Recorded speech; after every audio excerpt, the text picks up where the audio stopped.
어제는 제자들을 향하여서 두 번째 순환을 예고하시는 두 번째 고난과 죽음에 대해서 말씀하시는 예수님을 보았습니다. 제자들은 예수님의 말씀을 두 번째 듣게 되었지만 잘 이해하지 못하는 것처럼 보이기도 합니다. 사실은 일부러 이 예수님의 말씀에 대해서 다르게 이해하고 있는 것이지요. 제자들은 예수님의 고난과 죽음에 대해서 듣고 두려움을 가지고 있었습니다.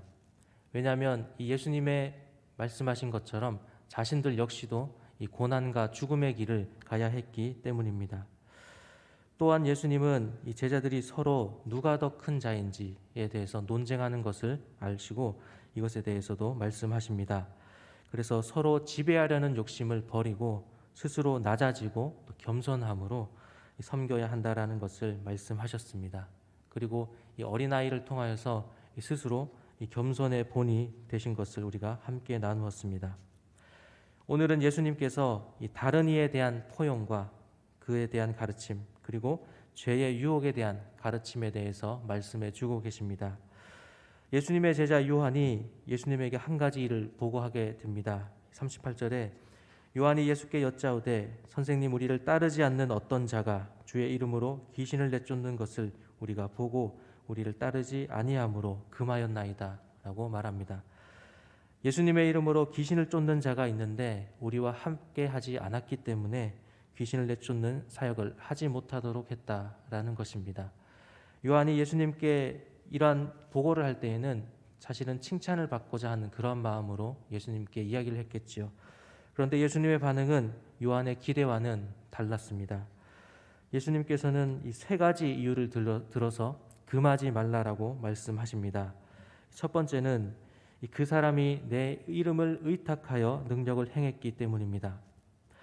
예수님의 이름을 의탁하여 행했다라고 하는 그 사실 하나만으로도 그 사람은 바른 길 위에 있다라고 예수님은 말씀하십니다.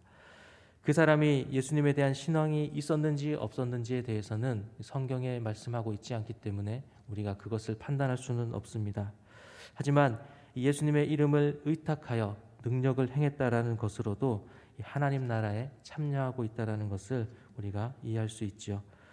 두 번째는 우리를 반대하지 않는 사람은 우리를 위하는 사람이라고 말씀하십니다. 원문에서는 반대라는 말보다는 우리를 대적하지 않는 사람이라고 말씀하고 있습니다. 12제자 외에도 예수님을 따르는 많은 무리가 있었던 것을 우리가 알고 있습니다. 나중에는 70명의 제자들을 보내시는 일도 계셨고 그 외에도 수많은 무리들이 예수님을 따랐습니다. 예수님의 추종자들이 많이 있었다라는 얘기입니다. 요한이 그 사람에게 귀신을 쫓는 사역을 하지 못하게 했다라는 것은 그가 우리의 지금 이 무리에 속하지 않았기 때문에 그것을 금했다라는 것이죠. 그러나 예수님은 그러한 것을 중요하게 생각하지 않았습니다. 구약에서 모세에게도 비슷한 일이 있었습니다. 이 모세가 택한 70명의 장로들에게 하나님의 영이 임함으로 예언을 하게 됩니다. 그때에 그 70명에 들지 못했던 이 엘닷과 메닷이라는 자들도 예언을 하게 되는데 이 모습을 보고 여호수아가 모세로 하여금 이 예언을 중단하도록 그렇게 간청을 하게 되죠. 하지만 모세는 이렇게 이야기합니다. 여호와께서 그의 영을 그의 모든 백성에게 주사 다 선지자가 되게 하시기를 원한다라고 말하고 있습니다. 예수님께서 귀신을 쫓는 이 사역에 대해서 자신의 이름으로 일하고 있다라고 하는 이 사실, 그것을 중요하게 생각했다라는 것입니다.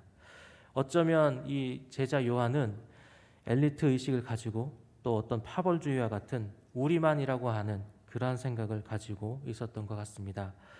그러나 예수님은 이런 것이 중요한 것이 아니라 포용해야 한다라는 것을 가르치고 계십니다. 이 마지막으로 그리스도의 사람이라는 이러한 이유로 호의를 베푸는 사람에 대해서 예수님이 아주 좋게 생각하시는 것을 볼 수 있습니다. 예수님의 사람, 그리스도의 사람이라는 이유로 호의를 베푸는 것, 그것만으로도 하나님의 백성이고 또 하나님의 일을 하고 있는 것이라고 예수님은 보고 계시는 것이죠. 그리스도의 사람이라는 정체성을 가지고 다른 이들에게 한 잔의 물이라도 줄 수 있다면 그들 역시 예수님을 그리스도로 고백하는 자라는 것을 보여주고 있는 것입니다.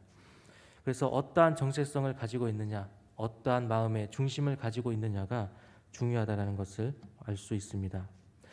우리는 우리와 다르다라고 해서 그 사람이 우리가 완전히 다른, 우리와는 다른 길을 걷고 있는 사람이라고 생각할 수 있습니다. 하지만 예수님의 이름으로 행하는 자라고 한다면 포용하고 함께 하나님 나라의 길을 가야 하는 자들이라고 예수님께서는 말하고 계십니다. 우리와 다른 자, 또 연약한 자, 우리와 보기에는 필요 없는 것 같은, 또 배척해야 할 사람이라고 느껴지는 사람이라고 할지라도, 하지만 하나님께서는 이러한 자들을 통해서도 하나님의 나라를 이루어 가신다라는 것을 우리가 생각해 보아야 합니다. 우리는 우리의 생각으로 판단하는 것을 조심해야 합니다. 우리는 걸림돌이 아닌 것을 걸림돌로 잘못 생각하기도 하고, 또 그것에 너무 집중해서 그것을 제거하려고 하는 그러한 모습들이 있습니다.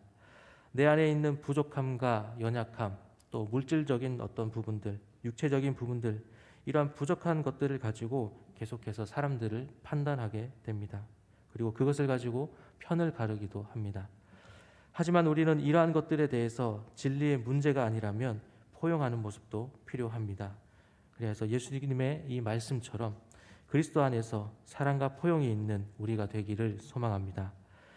이 다름에 대한 포용에 대해 말씀하시고 나서 예수님은 두 가지 실족하게 하는 것에 대해서도 가르치고 계십니다.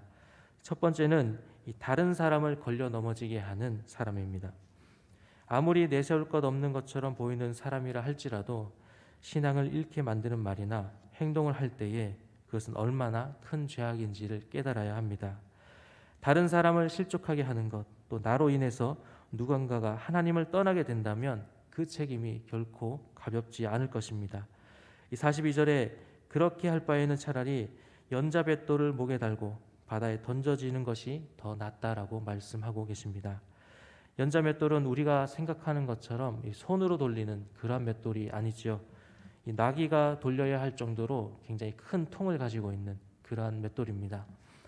이 맷돌을 달고 바다에 던져지는 것은 살아날 수 있는 가능성이 아주 없는 끔찍한 일이지요. 우리는 나의 말, 나의 행동을 점검해 보아야 합니다. 나는 믿음이 연약한 자들을, 또 하나님 나라의 길을 걸어가고 있는 자들을 더욱 도와주는 사람인지 아니면 넘어지게 하는 자인지를 돌아보는 우리가 되기를 소망합니다. 두 번째는 나 자신을 걸려 넘어지게 하는 사람입니다. 내 스스로가 나를 걸려 넘어지게 하는 것이 무엇인지를 우리는 돌아보아야 합니다.